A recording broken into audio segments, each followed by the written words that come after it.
This is everything they never told you about real estate with the AI queen, Carrie Sauvé, sharing the tech, tools, and lead gen strategies that top producers won't tell you about. Now, here's your host, Carrie. Welcome back to the podcast, everything they never told you about real estate, which is heavy on AI. If you know, you know. And today I have a really special guest. We're doing this live from EXPCon in Montreal. And this is the influencer of influencers for social media, for entrepreneurship, for AI. Welcome, John Lee. Thank you so much for making the time and doing this with me today. You know, I'm so excited about this. I know you're an incredible AI, so I want to learn some of the stuff that you guys are doing as well, and it's just amazing. So thanks for having me. First, I want everybody to know more about you. So your beginnings in England, tell me your journey to where you're at now in condensed though, right? Okay. You want a long version or a short version? Short version. So I started working in my mom's Chinese takeout as a dishwasher. Got into real estate, made my first million at 27. And then a lot of people kept asking me questions about it. Like, John, how do you invest in real estate? So back then I started putting stuff on social media. And then for many years, I didn't really gain any traction. I put one video up called The 10 Habits of Self-Made Millionaires, and it got 44,000 people shared it, reached 10 million people. And that's what put me on the map of social media. Yeah. And so then when one pops, all the other platforms start popping as well. And so from there, then I started investing in social audio platforms. And in 2020, during that time, when everyone was not able to go anywhere, that's when I started getting into investments. So, business creates cash flow, but cash flow invested creates wealth. So then I invested in 25 companies and 4 of them became unicorns. So I'm like, wow. So that's when I started learning about the VC space. I learned about the family office space. And so when you combine all these together, now, of course, I invest in a lot of, you see, here's the hack, right? Okay. Actually, people, when they're investing, they should be investing in a lot of AI companies. Not because, okay, if they do well, that's fine. But actually, you want insider insight of what's actually coming. So I just played you that emotional AI now. Yes. I knew that was coming 3 years ago. Oh. My friend Amanda, I was with her, and she's on the front cover of Time magazine, and she's really in depth in this stuff. She's like, John, in the next 2 years, you're going to have emotional AI. I'm like, what are you talking about? Now I understand what she's talking about. Can we play the audience a little bit? Let's just put it close to your mic. Okay, we'll do that. We'll do it later. We'll do that later. Yeah, so now you're in the AI space. You're speaking all over the world. I follow you, and every time I see a post, you're on a jet. I'm just like, how do I get to be John Lee when I grow up? Well, you're starting to fly everywhere around the world as well, right? I know. You're so good at what you do. Thank you. So let's talk about AI and the latest advancements. So obviously, the voice AI has come so far. I have an opinion. Okay. And this is going to be a little bit controversial because you're big on AI tools. I don't use a lot of AI tools myself because I use ChatGPT and the LLMs. I use a mixture of them at such a high level. I create my own custom GPTs. So with ChatGPT and these LLMs advancing so quickly, I think that it could be the end for SaaS products and niche tools. What do you think? I think it's going to be a creation of it. Okay. Reason being is, let's say I clone you now. Yeah. Right? And I'm talking to you, but not really talking to you. Yeah. So when you're looking at SaaS, we're talking about a software as a service or a service which has got some kind of recurring. Yeah. So yes, in a way, it's going to disrupt it, but what's going to happen is going to start evolving. Let me tell you where I personally think it's going to. If I want to use, that when you're using ChatGPT, using voice AI, all those different types of AIs, they all work on credits and tokens, right? So you can only have so much of it. Yeah. So let's say, just in that little example, I could talk to her for hours because it just sounds like a friend. I know it sounds really weird, right? It's kind of a bit weird. No, really, you can speak to them. So then if you're speaking to someone for an hour, how many credits does that use up? So I was looking at 11 Labs. For every 5 minutes, they charge about 5,000 to 6,000 of credits. Okay. Right? In credits terms, it's not that much. It's like a couple of pence. But when it starts getting on bigger scale, then it becomes a problem.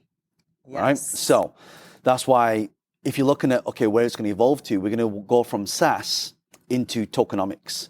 So tokenomics is that a new word? Did you just like make that up? No, it's a big, again, Okay, like a lot of the okay. companies I invest in Silicon I've Valley. never heard of this. Yeah, so tokenomics, okay, let me dumb it down. Yes. You've booked flights before using American Express, I assume. Yeah. Okay, so when you go to the site, it says, do you want to pay with dollars, Canadian, or do you want to pay with points? Yeah. That's basically tokenomics. In fact, when I came here, because I'm a Marriott Bonvoy person, right? So I always stay in Marriott's. When I came here, I said to Julia, it's like, hey, you're Marriott? No, this is a court. So I was like, oh my God, so I'm going to download another one. You see, everything that I spend money on, in most cases, all you're getting back is a service. Yeah. But what's happening now is if you look at fiat really has no value. The more you print, the less it's worth, right? So the more dollars, like, if you print trillions of dollars, yeah, it's not, because the more you print, the less it's worth. So there's no finite. So what's happening now is everyone's going to be having these agents, right? And now we're evolving to agentic AI. Yeah. So agentic AI now has to pull off something, either through fiat or through tokens. And eventually the fiat will turn to token. And that means if I want to use your highly customized GPT, right, I've got to pay you your currency. That means everyone's going to have their own currency in the next 3 to 5 years. Oh, wow. Right. And but then people go, well, then, if I'm paying you your currency, how can I go and buy a camera with it? So in the crypto world, in the blockchain world, you have something called bridging, right? Okay. So bridging means if I have Ethereum, I can bridge that into Bitcoin. So basically it creates a bridge for currencies to swap. Okay. Right? And then there's a margin on that as well if you're trading. So this is where the world is going to now. We're getting into the whole space of tokenomics and tokenization. That's interesting you say that. I believe I saw something that Elon Musk was saying that at some point in the near future, there's going to be no need for currency. Well, think about... Have you heard about that? Because like if AI is democratized and accessible to everybody and we don't have to do anything, is there a need for money? Well, so here's the thing, right? Okay. So you know what Elon just did recently? So he just bought his own company. So X is now XAI, right? Why? Why is X now AI? So you got Grok on there. Yeah. Right? If anyone's played with Grok, it's interesting. It'll give you everything you want to tell it. It's basically the unlocked version of GPT. I know, right? It's crazy the stuff that comes up with. But think about this for a second. Have you ever been to a place and there's no Wi-Fi? Yeah. How do you feel? Lost. Right. So now, I exist with no so Wi-Fi? now, so because you and I, we use GPTs every day, right? Yeah. It's in our everyday life. One day, servers go down, and you're like, damn, I need to write this thing, and it's not operating. So what's happening? Everyone's going to be using AI. Yeah. Right. So right now, it's kind of pretty much free. Yeah. Right, with a little bit, and then what happens? Everyone starts getting used to it. It becomes everyday life. It becomes part of everyday life. Yeah. Right now, what happens? Same with the internet. 20 years ago, we had, I don't know if you remember the DSL, remember DSL? Oh, no. Yes. Dial-up. We had dial-up. I'm 47 this year. We had that, right? Yeah. So then what happens after that? Then you have broadband. Yeah. Right? Then you have fiber. Yeah. Right? Then you have fast, satellite connection. Yeah. Right? So that's where it's going to go. That's how we're going to get caught, because AI is right now at dial-up speed. Oh, wow. Right? And then... So true. Isn't it? It's so funny because think of how long it would take you and I to write an article on something. Now we can write it, but now it's like, speed up, be faster, right? It has to think. I know. AI is advancing so very, very quickly. I have my own AI program, and one of my things is I promised all of my students this will always be up to date, and I'm kicking myself because it's like a full-time job, just, seeing all the news, figuring out how to apply it to real estate, and then making the content and making it available to everybody. So yeah, it's been a lot. I feel like since around Christmas, it's just been in high speed. It literally is just when you figured one thing out, another thing gets disrupted. I mean, look at what GPT can do now. Image generation at a very high level. It kicks Midjourney's ass. I know. Look at it. It is so great. It's a bit slow. It's a little bit slow still. Yeah. But I mean, look at what it's outputting. Yeah. Yeah. Have you used it? What have you used it for? What are you creating? What kind of images are you creating? Social media content. Yes. So, for example, I'll take a picture of me and turn me into Studio Ghibli. So, because I used to be an animator, right? Really? Do you know how long I trained to be an animator. So I had to build up the models. I had to rig all the models so they can move. Now you've got Meshy AI that can take a picture of you, turn you into a 3D, put you into animation, and then composite you in front of any screen. Like I could have like a little, gremlin sat next to you, and you wouldn't be able to tell. But but you could animate it the way you want it. So there's all these things coming out now that's just shortcutting the entire process. That now anything we want, and you've got augmented reality now for real estate. So if I want to buy this piece, okay, what would it look like if I have a sofa over there? That specific one. So take that, size it up, push it into the corner, and then you look through your camera on your phone and you see what it looks like. Oh, I love that. It's like it's changing everything. What do you find, okay, because you help coach on AI as well, a lot of real estate agents. What do you think about the adoption for realtors? Do you think we're where we should be at, or should we just be grinding these people down and really drilling it into like, I want to shake everybody? I have to say that it's very slow. Yeah. Very slow. I think because like, you look at the age range as well of people in our industry. And typically in real estate, I find it's like, they're like millennial / Gen Z now coming in, learning that stuff. But you look at where, the baby boomers, Gen X and Y, we're kind of like in that spectrum.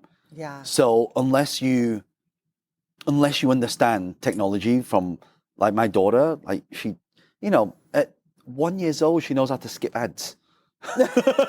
Right? And now at like 2 years old, she's like, oh, daddy, that's an ad.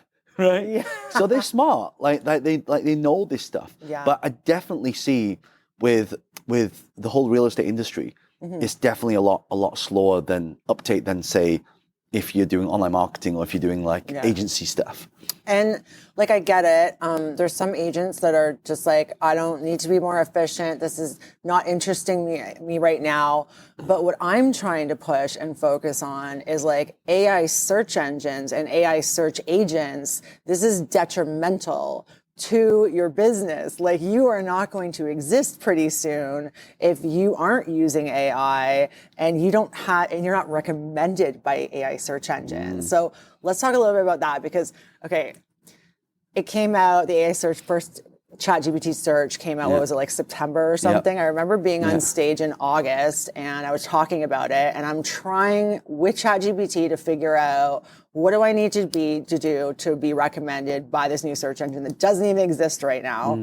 And it gave me some pretty accurate information, and I did it, and I got recommended. Nice. Which is super cool. So did you have to go back into, because the traditional way of doing it was it'll crawl the sites, pull the data, show the results based off that.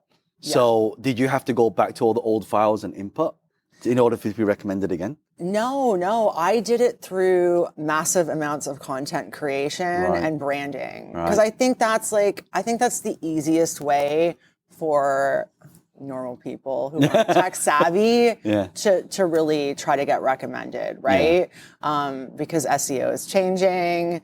So what is your opinion on that? How do you feel like it's super important? So you know what I've realized over the last, I would say, probably 6 to 8 months, I've seen a lot of watch time becoming very important. Yeah. Very important. For example, you saw YouTube's new algo change. They're recommending small channels now, like 10 followers, 20 followers. Yes. Like, I'm going through my feed, I'm like, why am I seeing all these small channels? And then, of course, you see the launch of Instagram's trial reel feature as well. Have you played around with that? Yes. Like, so like people are just hacking it right now. I mean, there'll come a point where, Instagram's going to stop it, but like you take the same post, repost it again, and you're getting so many different views because you're reaching new audiences. So what I realized is SEO is now being disrupted by, like you say, content creation, because it's the content that's now ranking in search engines because of PageRank systems. Yeah, and it's kind of like a full circle moment, because that just brings us right back to the importance of content creation and social media for everything, including AI, right? Yeah. So what would you think if you were, say I'm a brand new agent, I'm young, so I know about social media. What advice would you give me around social media while I'm building my brand? So one thing I say, it's not about content creation, but your documentation. So you have to document the things that you do. Yes. So like, for example, like easiest thing people can do, you can go to Google, type in anything, property prices Montreal, and you get searches in Google, right? Then there's a section that says people also asked. So if you click that section, 5 times, what happens is it keeps expanding the questions that are relevant to that specific topic. So what we want is we want what people are internally searching for, right? Not actually what's on the surface. Yes. So actually, based on their words, what are they really searching for? So based on that, it'll rank in certain orders. Then if I say to somebody, stand in front of a camera and then give a piece of content, people are like, oh, I'm scared. But then if I ask you a question, okay, what's the average property price in Montreal? People can do it. Yes. It's really weird. Yes. Right? Because what's happening is they're being prompted, humanly prompted, right, by someone asking the question so they can because people already have the information. They already have it. The problem is they're not articulating it and being aware online for people to see them. So if someone's starting off, you just keep talking about your area and real estate. Okay, what's up and coming? What's the property prices like? What's the interest rates like? Why should you invest now? Why should you buy now? Why is now the best time? What are the 10 things that you need to avoid? So once we have all of that, then people can start putting it up. Then how do you get clicks? Because watch time equates to clicks. No clicks, no watch time. Yeah. Right? So then how do you get the clicks? So then what you do, you take that first question. Let's say it was, what's the average property price in Montreal? Right? So you take that, then you go to your GPT, right? And then you basically prompt it. The sort of prompt I like to use is, rewrite this question in a way that compels people to listen and click.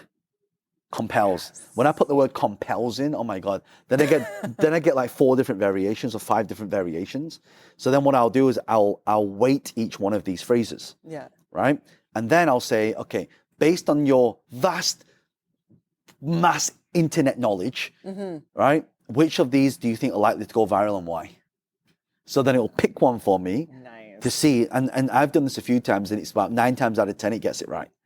Because when I'm reading it, I'm like, okay, 1 to 10, that's a 5, 2, 6, 2, 1. Yeah. Right? So the answer is use AI, guys, for your social media. It's funny you say that because I've been a content creator. Social media is how I got all of my business the entire 15 years I've been in real estate. So I built a GPT for agents that they just have to tell the GPT who their perfect client would be. It builds like a whole persona with pain points and psychography.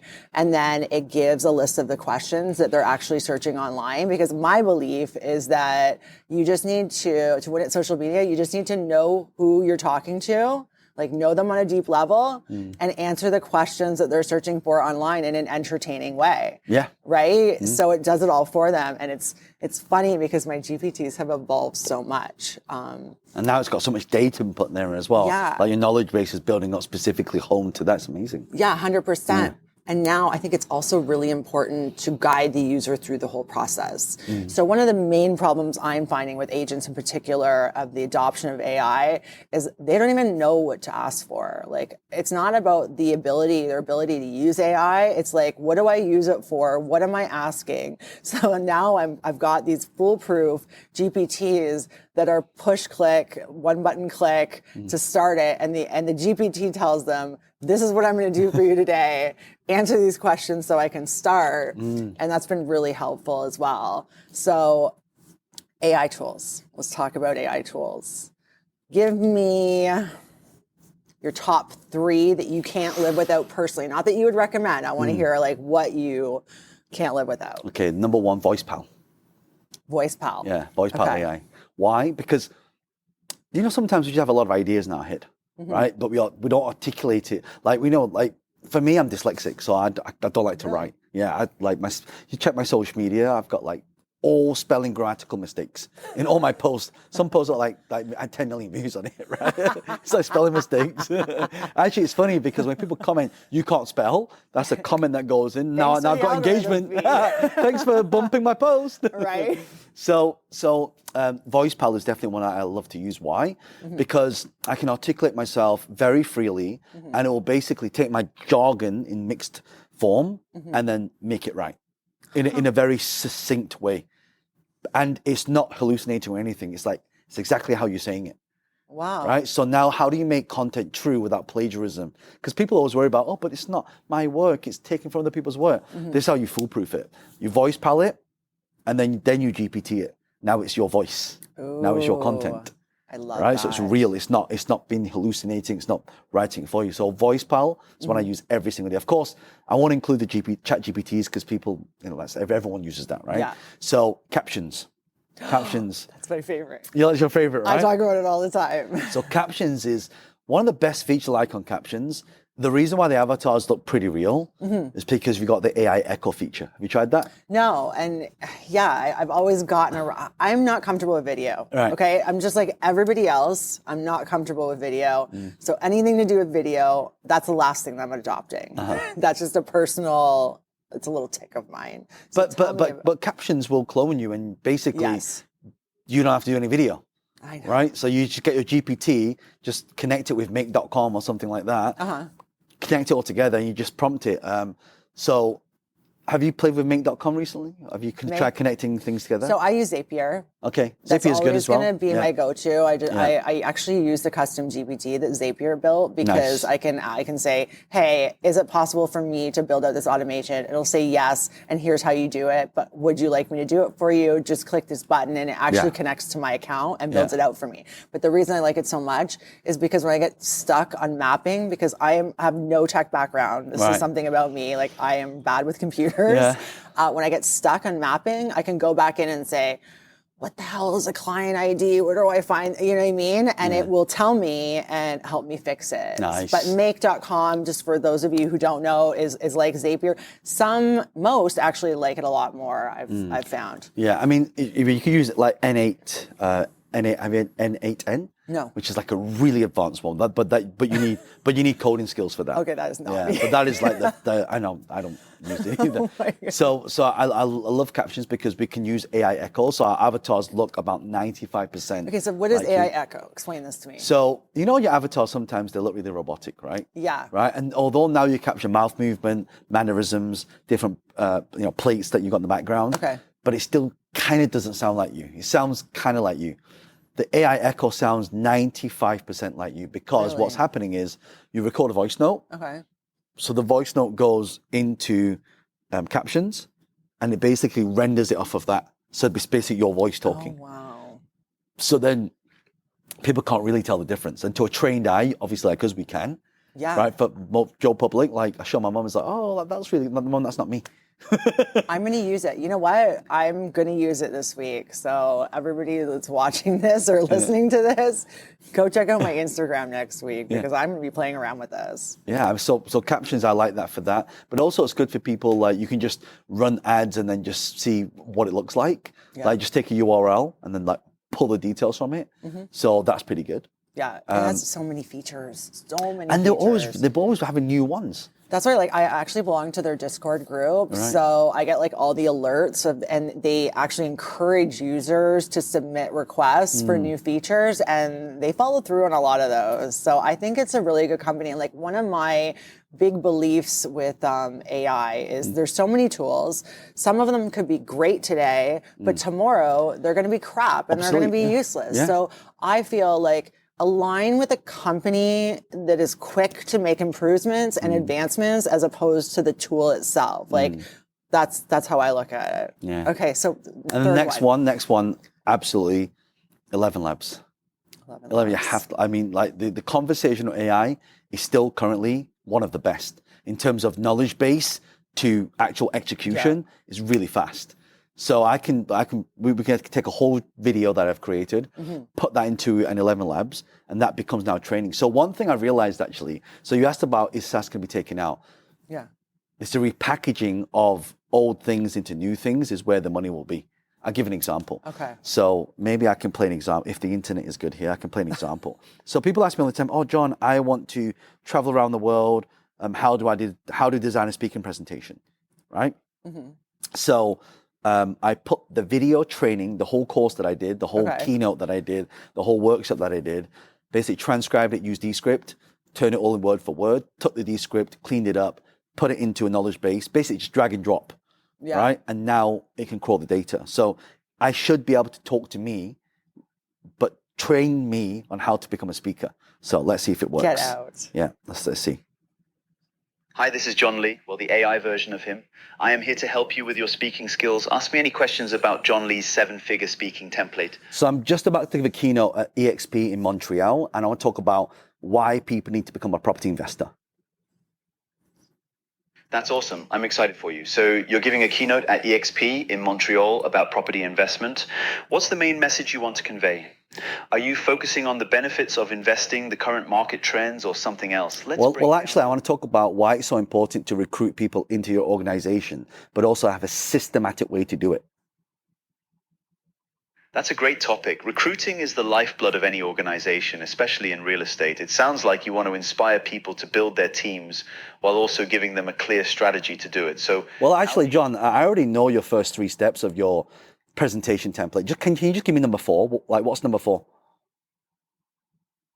Okay, you're on fire. You've got the first 3 steps down and you're ready to dive into the content. Number 4 is all about earning the right. Remember, people need to believe you're the right person to be. So that's it. Wow. Right? So that's the evolution of a video training and course I already have. Okay. Just repackaged into a conversational AI. Because that's how people want to consume now. Because how many times you got video and you look at it and it's like, oh, it's 4 hours long. Do I have to watch the whole thing? I just want to get to the part that I really want to do, right? Right. So now we're living in the whole on demand. So just like on demand films and streaming is on demand, content will now be on demand, but specific to the, like imagine reading a book, but you only read the part that is relevant to you. Right. AI can do that, guys. Yeah. AI can do that. That brings me to HeyGen. Okay, so a year ago, because we're talking about the avatars, I was looking at the avatars. I wasn't happy with the quality of them at the time. But what really drew me in was HeyGen had just launched an interactive avatar. And the way my brain thinks is I'm like, oh my goodness, I can literally build a chatbot built on all of my coaching content. And instead of it just being like a textable bot or even a voice bot, it can be a video of me talking to you live. So have you done any experimenting with that? I have, but I don't like the latency on it. It's too slow. Really? Latency is very slow, but as this, it's like, you see how fast the latency is? It's very quick. So it's much easier to do that. And plus, I can listen to the recording of every single call as well. So I can hear all the questions that people have asked, and then I can update my knowledge base to fix it. Right? With the video, I find that it's still a bit like, sometimes it just does this. And this is 11 Labs. Yes. Okay. Yeah, 11 Labs. So note to self, 11 Labs, we're deep diving this weekend. Yeah. It's amazing. And then you've got, of course, the voice cloning as well. So if you need podcast, then I can take that and turn that into a podcast as well. That's what I'm really interested in. I'm like, how do I make the whole podcast process a lot easier? And I want to, you know what I want to do? I'm going to interview an AI version of myself. That would be cool. Right? Have you tried the 2 AI test yet? No, I haven't. Really But I've weird. seen some videos. It's really weird. Like my AI is talking to my other AI, and they're trying to correct each other. And it's just like, it's really weird them talking. Very strange. Okay, so I want to end on this note. I want you to tell me, you have some AI tools that you're involved in. Tell me about those. What do they do? I need to know everything. Oh my God, I've got a whole list. So there's a big one coming out. The problem with 11 Labs, it's really good, but it uses up a lot of credits. So if you're having like, can you imagine getting, 1,000 calls a day, and each call is 5 minutes long? How many hours you're racking up? Yeah. Right, of AI time, AI credits. Yeah. So actually, it's funny because have you heard of a company called Nucleus? No. Nucleus are actually based in Toronto, actually. Really? Yeah. Okay. So the John Sticks is the founder, and so he's like, oh, John, like, because he could see this coming, and I'm like, oh my God, I know that it's going to become very expensive to use in the future. So we need a cheaper cost version of doing it. Yes. So now he's provided that option, but now he can do things like, like we can take a book and make it basically an interactive AI. From a book. The possibilities. So Nucleus is a big one. Okay. That will, in my opinion, revolutionize a lot of expenses. Yes. How do you feel about any of the AI companies specific to real estate that have like the MLS data and the property evaluations? Like, I feel like it's just not there yet. People, I don't feel like a property, unless it's in a cookie cutter neighborhood, can properly be evaluated by AI yet. What do you think? I mean, the data's there. It can be. I think the more important question is how do we take that data and make it properly usable? I'll give an example. Where was I? Okay, London, right? So I buy property in central London, right? And it looks beautiful, beautiful location. But they don't tell you all the way through the night because it's right next to Waterloo train station. Yes. Literally right now. They don't tell you every night, like people are drunk coming past, shouting all the time. And they don't tell you at 7:43 in the morning, if you set off in the morning, that whole road, that's 1 mile long, you can't get out of it. It takes you 20 minutes to get out. And then you got to go over the bridge to get into central London. That takes you another 45 minutes, but it's faster to walk. Yeah. Where do you get the information from? It's not real data. Yes. That's what I call on the ground data. Or even like the data that makes a property on one side of a lake more valuable than the other side of the lake. Like, how do we source that? That's why I'm still a little bit. These are the nuances. I'll give you another example. So Asians, we love to live together, right? So if my cousin moves there, then my whole family's moving there. Yeah. Right? And what happens? It increases the property price. Why? Because like I want to live with my parents next to them, close to them. And I only have that one chance to get in to get it. So people will pay anything to get in. Wow. Those nuances you don't know about, right? School catchment areas, yes, you kind of hear about that stuff, right? That's, that data would be in there. But the nuanced data, the underground stuff, like you would never hear. And let's be honest, AI is only as good as the data it has or the training it has, right? Yeah. So there's so many tools out there and, what is it trained on? So have you heard these, every area's got a neighborhood watch? Yeah. Right? In the UK, we have a neighborhood watch. We have that in Canada too. Right. I feel my mom was like a block parent. Right. So it's neighbor, but they say everything. Oh God, there's always this. I'll give an example. Where I live, it's like it's one of the most expensive areas where I live. Yeah. But around the corner, this guy, he keeps buying these Mercedes, those, they can fit like 10 people in them. And he keeps buying them and everyone keeps complaining around there because he always parks it on the corner. So every time you try and go past, you're like almost curbing your wheels because it's so long, you have to go around it. You would never know that information unless you lived in the area. Yeah. Right? But guess what that information is now? That information is now in the neighborhood watch forums. So why hasn't anyone scraped all that real data and put that into these MLS systems? I feel like how would you get all that data though? Like it's just you'd crawl the sites and scrape. Yeah. Just build a bot to scrape the information and then have people keep updating. Yeah. So other news sites as well, all the news sites that come out in the area. Like for example, where I live, someone recently, someone was carrying a firearm and then they shot the person. Right? Geez. And you would never think anything like that would happen in that area. But also around that area, someone got kidnapped like 8 years ago. And then they found the body eventually. Right? So, but it's a very expensive area. Yeah, you would never And no one would ever think anything like that. Oh yeah, it's a safe area. It's expensive, it's a rich area.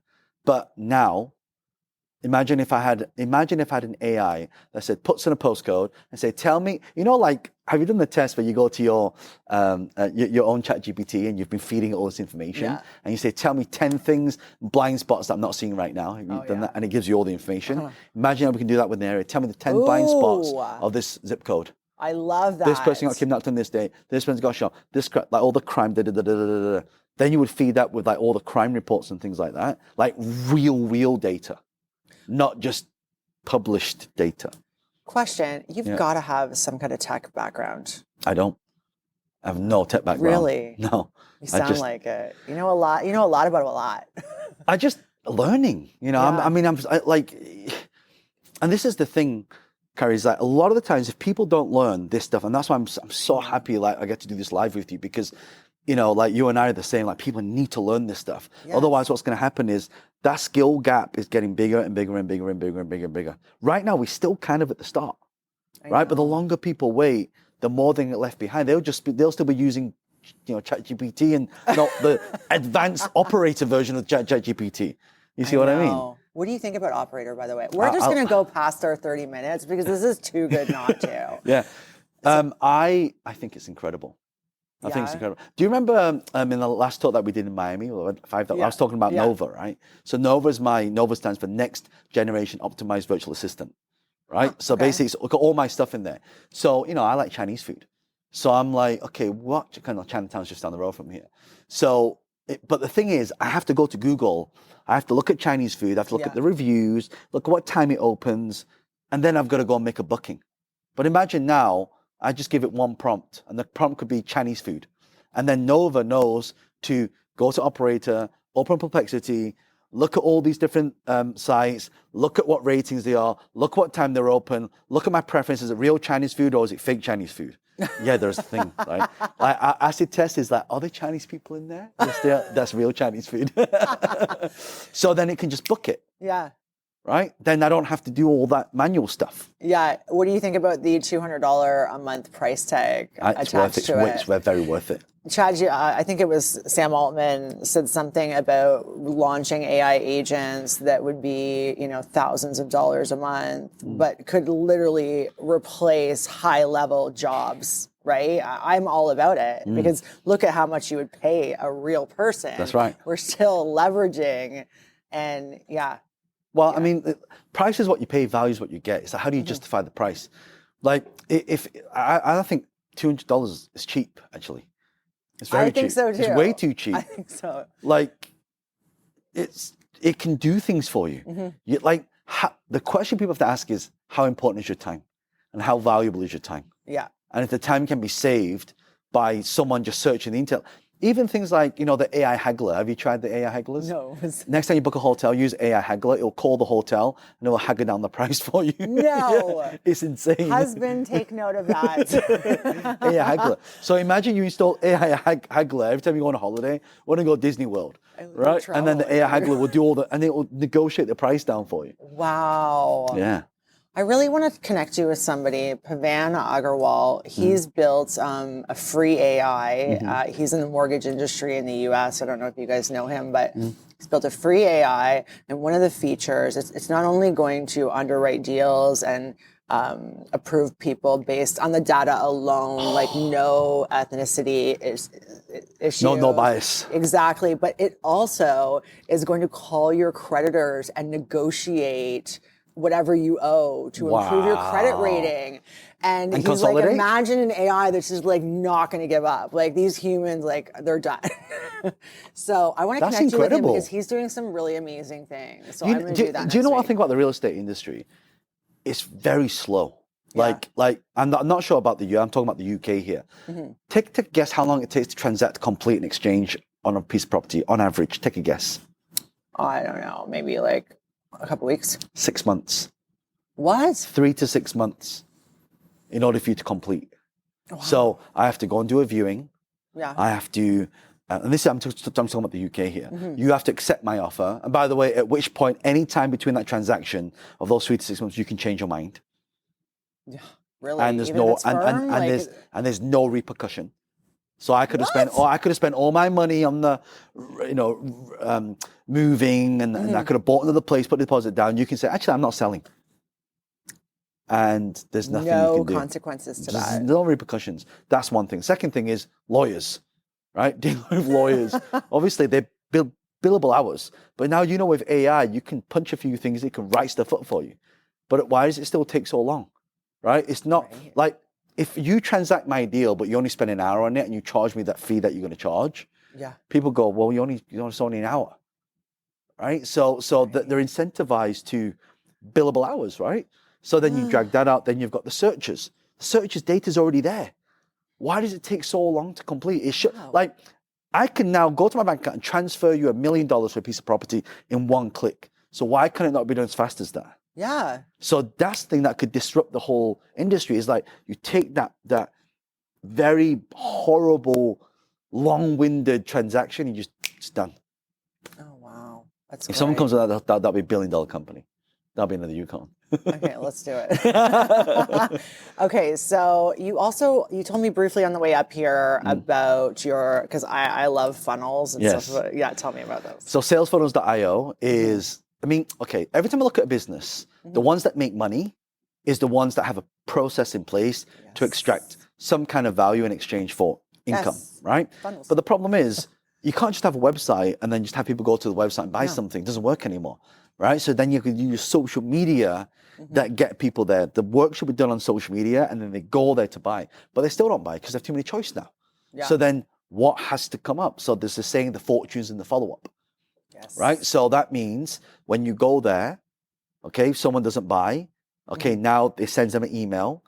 They still don't buy. Okay, then they keep calling you until you pick up, right? And if you don't pick up, it'll send you a voice note Yeah. to say, hey, by the way, you were interested in this. Let's have a conversation, right? Then we can reach you. Then we look at any social media post that you've done, click on that, and they'll have a conversation. You've got chatbots. So you hit them in all different modalities until they come back. Yeah. And then you can, of course, you add media buying on top of that with retargeting, and then that becomes the ultimate sales machine. Yes. And you can't, I don't think you can successfully build a business without it. No, you can't. I just built a business and I had to do that. Exactly. Yeah, I mean, now like anyone can go and then have their own telephone number. So they can say, okay, I want a telephone number for this company.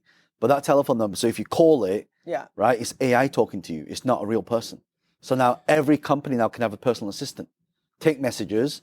Once that person's, in fact, I'll show you later. Yes. We call and then say, hey, you reached Salesforce.ai, how can we help you? Da, da, da, da, da. And then it'll transcribe the whole thing, email it back to our salesperson.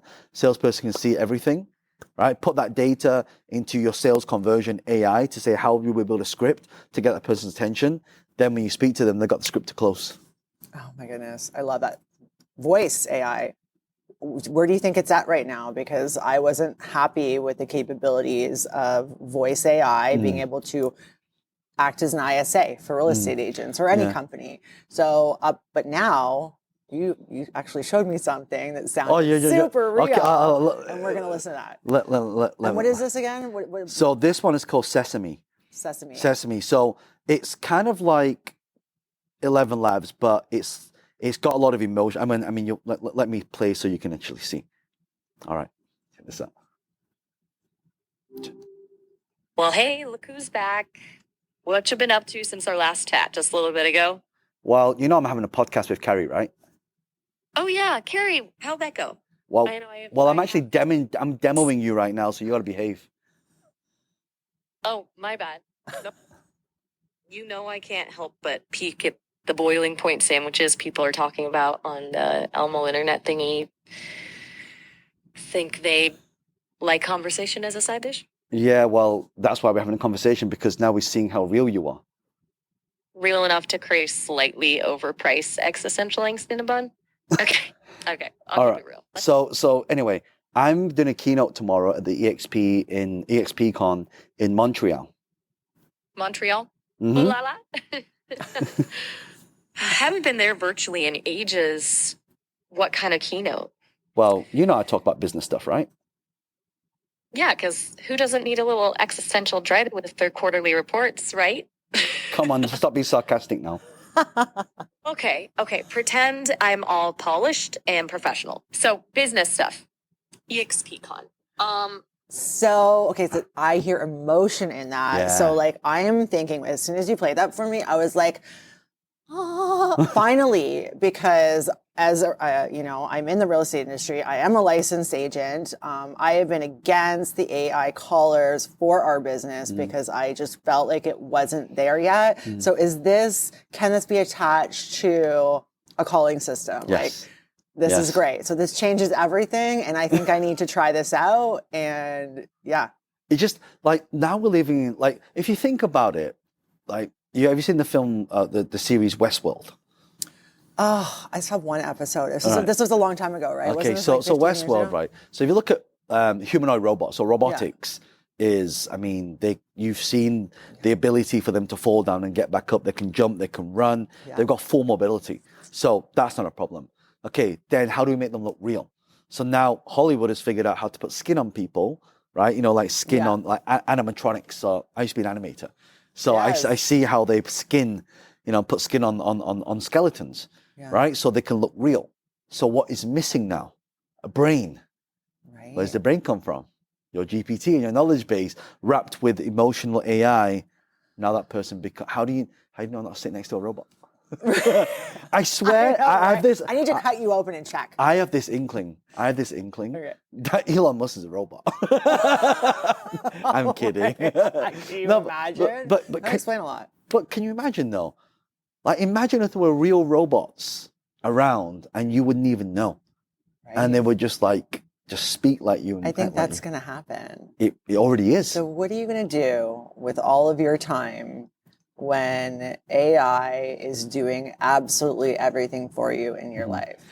So here's the interesting part, right? The internet has made us more connected than ever, hasn't it? Yes. But yet we are the most least connected we've ever been. True. Same thing's going to happen with AI. AI is going to automate everything for us. We don't have to do anything anymore. So the thing that we need okay, let me take you back to 2020. Okay. Do you remember you were locked in your house and you couldn't do anything? You're like, I just want to travel. I just want to travel. And you had that urge and that feeling. Yeah. Right? And then when you were able to travel, you're like, I don't care if an economy seat is 10 grand, I'm going. Right? So you think it's going to give us more motivation and more desire to do the things? Yes. Oh, I hope. Because so that's one thing AI cannot replace is your connection. Yeah. Human connection. That's what human connection needs. Right? And that's why now I choose to fly around the world. I mean, honestly, like the events bit, I could basically do that online. I could say, okay, let's do an online version. You could do like a hologram of you even. Well, that's what's going to happen. So now you've got, the stages. Yeah. The new ones now have got up projection. So it's basically, I can have a camera at home. You've got all the projection in. The stage technology will beam me up, beam me up, Scotty, and it'll just be me there, and you won't be able to tell. Have you tried the Vision Pro on yet, Apple? No, I haven't. But You can't tell it's the definition is so high, like at 16K, you cannot tell if it's real or not. Babe, buy that for me right now. I tell you, put it on. You look behind you. You're on the Himalayas. You look down the sand. Geez. You look down this sand. It's crazy how real it is. So you look at the definition of that when you have up projection and you're walking on stage now. And then, of course, I will be able to see the audience. Yeah. So now I can beam myself up in like a million places at the same time. And then if I want, one. Have you been to Vegas? Yes. Have you been to the Sphere? ExpCon Vegas. Yeah. Have you seen the Sphere? No, I missed U2 was playing there when I was Yeah, there so the too. Sphere is if I stand in this direction, I hear English. I take one step to the right, I hear Spanish. I take one step to the left, they're speaking in Italian. So now they've got omni channels depending on the locations that you're sat in, depending on what language you speak. So imagine right now you're up projected on all the stages around the world. Yeah. Depending on which one they're at, will play a different language as you're speaking. That's perfect. That's Yeah. exactly what we need. Yeah. It's crazy. This is such an exciting time. Like, I feel, John, like I'm so appreciative of you doing this. I feel like I could talk to you for hours, but we have stuff to do. The AI is not doing everything yet. And I really appreciate you so much. And I want to do this again very, very soon. Part 2. Thank you so much, John. Anytime. Thanks for listening to everything they never told you about real estate. Be sure to subscribe so you never miss an episode. To connect with Carrie or for more information about her coaching program, check out carriesove.ca or at Carrie Sove and Associates on Instagram and TikTok. Thanks again for tuning in, and we'll see you next time.